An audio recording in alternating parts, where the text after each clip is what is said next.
जय हिंद देशवासियों। आज अगर हम भारत में चारों तरफ देखते हैं तो हमें ये साफ दिखाई पड़ता है कि छात्रों में वर्तमान व्यवस्था के खिलाफ भारी मात्रा में रोष व्याप्त है। यह कोई अच्छा संकेत नहीं है, क्योंकि युवा शक्ति की ऊर्जा का इस्तेमाल देश को आगे बढ़ाने में और सजाने में और संवारने में होना चाहिए, ना कि सरकार के खिलाफ आंदोलन छेड़ने में। इसलिए ये बहुत ज़रूरी है कि हमारे जो सत्ताधारी हैं, जो ऊंची ऊंची कुर्सियों पर बैठे हुए हैं, वो एक संवाद की स्थिति पैदा करें, ताकि छात्रों और उनके बीच इंटरैक्शन होकर समस्या का समाधान खोजा जा सके। परंतु दुर्भाग्य की बात यह है कि यहाँ पर एक स्मीयर कैंपेन, मतलब लांछन लगाने का कैंपेन चल रहा है, अभियान चल रहा है। और बजाय इसके कि क्यों लोग सड़कों पर आए हैं और कैसे उनकी मांगों को दूर किया जाए, उनमें व्याप्त आक्रोश को ठंडा किया जाए, उन्हें संतोषप्रद जवाब दिया जाए, उनके लिए कारगर उपाय निकाले जाएं। सारा का सारा सरकारी तंत्र छात्रों के खिलाफ जहर उगलने में लगा हुआ है और उनके प्रति ऐसा रवैया दिखा रहा है जैसे कि वो कोई अलगाववादी, आतंकवादी हो,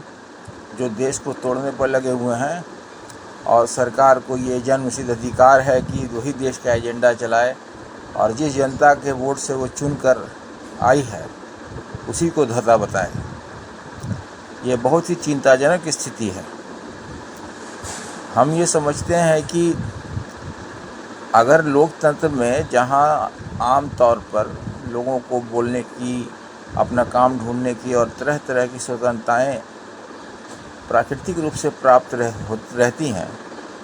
वहाँ पर अगर कोई भी वर्ग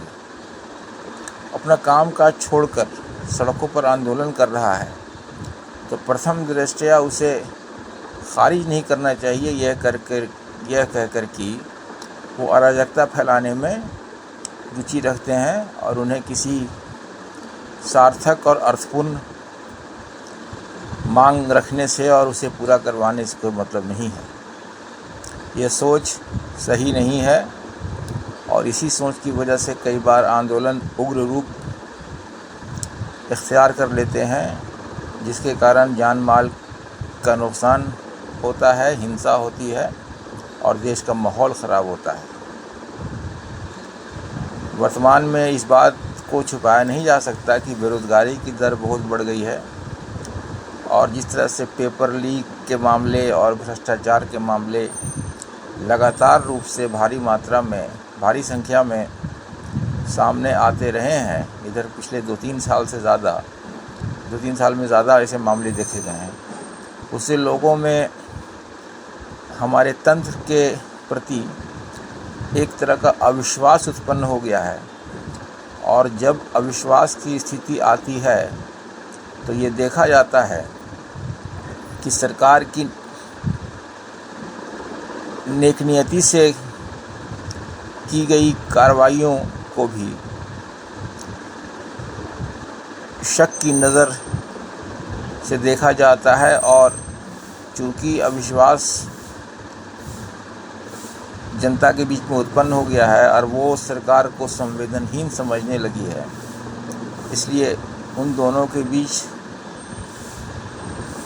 तादात्म्य स्थापित नहीं हो पाता है और सरकार द्वारा किए गए सारे प्रयास विफल होते हैं एवं जनता अपनी मांगों पर अड़ी रहती है और एक तरह की अराजक स्थिति की ओर हम बढ़ने लगते हैं। बहरहाल हम ये आशा करते हैं कि सत्ता वर्ग में जो सुधी जन हैं, जो संवेदनशील हैं, वो गाहे बगाहे आज न कल इस बात को समझेंगे और हमारे देश में व्याप्त माहौल को तरक्की के लिए साजगार अनुकूल बनाने के लिए प्रयास करेंगे तथा जल्द ही देश शांति के मार्ग पर लौटेगा और आगे बढ़ने के लिए सारे यत्न करने में लग जाएगा। जय हिंद।